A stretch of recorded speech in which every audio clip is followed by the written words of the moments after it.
साथियों नमस्कार। फार्मर मितान चैनल में आप सभी का एक बार फिर से बहुत बहुत स्वागत है।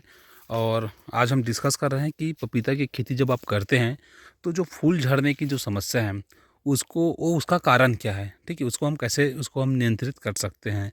तो उसके ऊपर डिस्कस करेंगे, क्योंकि पपीता का खेती करना दोस्तों कोई भी कर सकते हैं। कहीं से पौधे ला के रेडीमेड आप इसका टीपी कर सकते हैं, पानी वगैरह दे के इसको आप बढ़ा सकते हैं।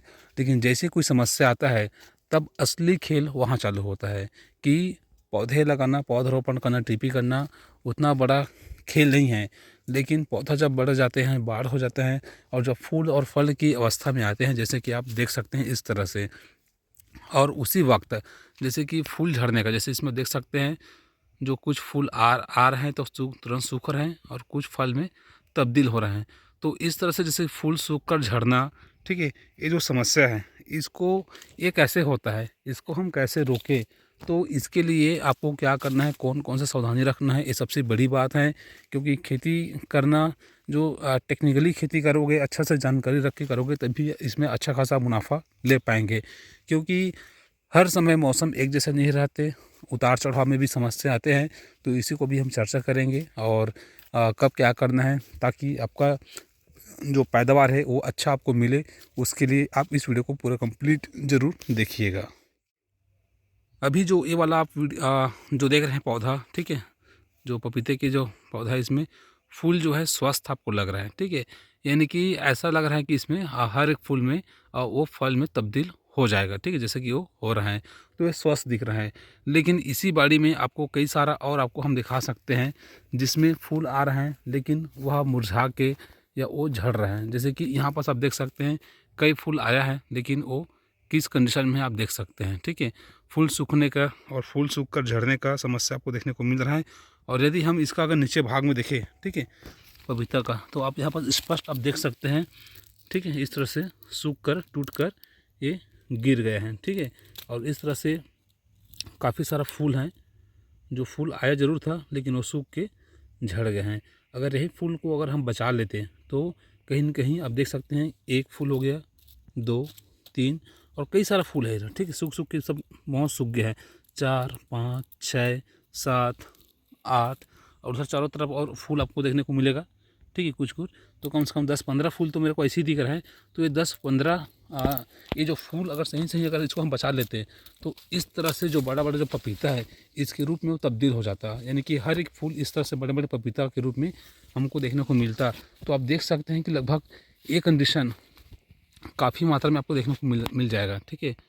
इसमें भी फूल आया है लेकिन कितना फल बनेगा, कितना झड़ेगा, वो तो समय ही बताएगा। और इसमें भी आपको कुछ कुछ आपको नीचे देखने को मिलेगा जो पहले से जो झड़ा हुआ है, ये आप देख सकते हैं इस तरह से, मतलब कुछ कुछ इसमें आपको देखने को मिलेगा। तो इसको, यानी कि ये जो समस्या कैसा होता है, तो इसका जो एक कारण तो ये भी है कि जब अधिक धूप और अधिक ठंड होता है उस केस में भी आपको देखने को मिलता है, ठीक है। हमने बाड़ी में उसको हम प्रैक्टिकल देखे हैं। और सबसे जो फूल झड़ने का जो समस्या कब आता है, जब मौसम में अचानक से बदलाव हो जाता है, ठीक है। कभी बदल आ गया, कभी मौसम फिर खुला है, कभी फिर से मौसम ख़राब हो गया, तो इस केस में ज़्यादा ज़रूरत होता है। और जब एकदम ठंड रहता है तो वहाँ पास पानी चलाने का जो नियम है, कितने मात्रा में चलाना है, वो सबसे मेन ज़्यादा ज़रूरी है। और जो सबसे जो और इसको प्रभावित करते हैं जो डाउनी मिल्ड्यू, पाउडरी मिल्ड्यू है, जो पत्ते में जो वाइट वाइट सा दिखता है, ठीक है, दाग, तो वो भी फूल झड़ने को प्रभावित करता है। फूल झड़ते हैं उनकी वजह से भी। और इस तरह से जैसे कि कई सारा इसमें जो कमी रहते हैं, और मुख्य रूप से और एक कारण है कि इसमें जैसे नाइट्रोजन की कमी, ठीक है, नाइट्रोजन की कमी की वजह से भी फूल झड़ने का समस्या देखने को मिलता है। और कुछ केस में नाइट्रोजन की अधिकता, यानी कि जैसे कि हम जो यूरिया वगैरह हम यूज़ करते हैं जिसमें नाइट्रोजन की मात्रा हमको मिलता है, और आप देख सकते हैं इसमें यूरिया का यूज़ हुआ है, जो वाइट वाइट जो कलर आपको दिख रहे हैं वो घोल जो डाले थे उसी का है, ठीक है। तो यूरिया की अधिकता हो जाता है उस केस में भी, यानी कि नाइट्रोजन की अधिकता की वजह से भी फूल झड़ने की समस्या हमको कुछ केस में देखने को मिल जाता है। तो ये कुछ कुछ कारण हैं। और पानी की, ये बाय द वे, ये फसल यदि आप गर्मी में कर रहे हैं, ठीक है, जो भी मौसम में कर रहे हैं, तापमान बढ़ने के बाद अगर पानी की अगर पूर्ति अगर सही से नहीं हुआ, ठीक है, पानी की कमी हुआ, ठीक है, पौधों में, तब भी जाके भी फूल झड़ने का समस्या आपको देखने को मिल सकता है। तो ये कई सारा छोटे छोटे कारण हैं जिसको आपको ध्यान में रखना है या कारण को समझना है।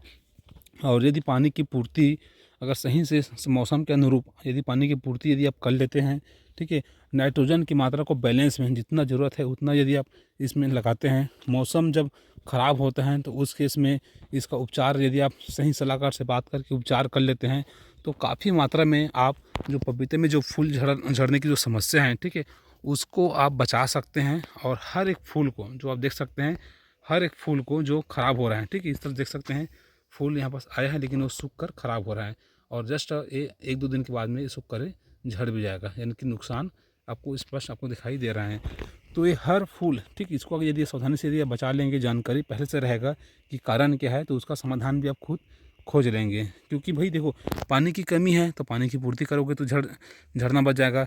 नाइट्रोजन की अधिकता या एकदम कमी है तो भी इससे अगर फूल झड़ रहा है तो उसका यदि बैलेंस उसको आप बना कर रखोगे तो भी आपका फूल झड़ना बच जाएगा। मौसम ख़राब हो रहा है, फिर से अच्छा हो रहा है, फिर से ख़राब हो रहा है, और उस केस में अगर सलाहकार से बात करके उनको यदि उपचार कर लोगे तो भी फूल झड़ने से बच जाएगा। तो यदि हर फूल को झड़ने से अगर बचा लेते तो जो फूल जो झड़ने वाला है, ठीक है, ये हर फूल हर पौधा में आपको ऐसा कुछ कुछ केस आपको देखने को मिलेगा। तो हर एक फूल, ठीक है, इस तरह से फलों में वो तब्दील हो जाता, जैसे कि आप देख रहे हैं। और आपका प्रॉफिट जो होने वाला है उससे भी बढ़ चढ़ के आपका प्रॉफिट होता है। तो कहीं न कहीं फूल झड़ने से बहुत बड़ा लॉस है, तो उस ये जानकारी को आप ज़रूर ध्यान में रखें और जो आप हम इसमें जो सावधानी बता रहे हैं उसको भी आप ध्यान में रख कर ये खेती को करें। क्योंकि दोस्तों बिना जानकारी का यदि इस खेती को यदि करने लग गए, ठीक है, और इस तरह से समस्या आपके साथ अगर हो रहा है, ठीक है, जो फूल सूखने का, झड़ने का, तो आपको बड़ा लॉस हो जाएगा। तो जो इस वीडियो में जो बताया जा रहा है जो जानकारी, उसको ध्यान में रख के यदि आप सावधानीपूर्वक इसका पपीता का खेती यदि आप करते हैं तो आप अच्छा खासा इनसे आप प्रोडक्शन आप ले सकते हैं, उत्पादन, और इस तरह से आप एक बढ़िया मुनाफा आप इस पपीता की खेती से आप ले सकते हैं। तो जब भी आप पपीता की खेती करते हैं तो इस तरह से सावधानी रखें।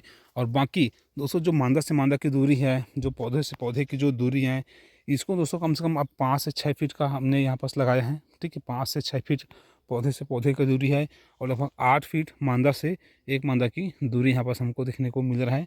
तो इस तरह से है। और ड्रिप विधि से यहाँ पास इरिगेशन यहाँ पास आपको देखने को मिल रहा है, जो सिंचाई विधि है इस तरह से। तो एनी टाइम इसमें पानी की मात्रा इसमें जाते रहता है, पानी की दिक्कत नहीं है।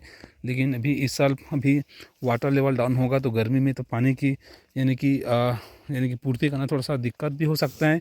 इसीलिए आपके एरिया में यदि आप इसको गर्मी के सीज़न में यदि कर रहे हैं, ठीक है, या गर्मी में आपको तो पतन आ रहा है और गर्मी में आपके पास जो वाटर लेवल यानी पानी की समस्या नहीं है, तो ही आप उसके हिसाब से आप एरिया में करें। यदि आप ज़्यादा एरिया में इसका खेती करते हैं, ठीक है, और पानी की पूर्ति नहीं कर पा रहे हैं, तो अभी हमने जो डिस्कस किया था वीडियो में कि यदि पानी की ज़्यादा कमी होता है तो भी फूल झड़ते हैं। तो ऐसे केस में यदि पानी की बहुत ज़्यादा कमी होगा तो आप कितना भी आप दवाई खाद कुछ भी डाल दीजिए, ठीक है, वो काम नहीं करेगा। क्योंकि सभी का मात्रा बराबर आपको देना ही पड़ेगा, ठीक है, जो रिक्वायरमेंट है उसको देना ही पड़ेगा, तभी जाके आप इसका अच्छा खासा खेती से अच्छा खासा आप प्रोडक्शन आप ले सकते हैं। तो इसी तरह के दोस्तों और जो हम पपीता की खेती है, टमाटर की खेती है, बैंगन की खेती है, यानी कि अलग अलग दोस्तों टॉपिक में हम इस चैनल पे हम वीडियो लेके आते रहेंगे। तो यही जैसे कि आपसे रिक्वेस्ट करना है कि चैनल को सब्सक्राइब ज़रूर कीजिएगा और ये वीडियो को लाइक कीजिएगा यदि आपका काम का लगा तो, नहीं तो छोड़ भी सकते हैं। तो मिलते हैं अगली बार कोई नया वीडियो के साथ, तब तक के लिए बने रहिए हमारे साथ। जय हिंद, जय भारत।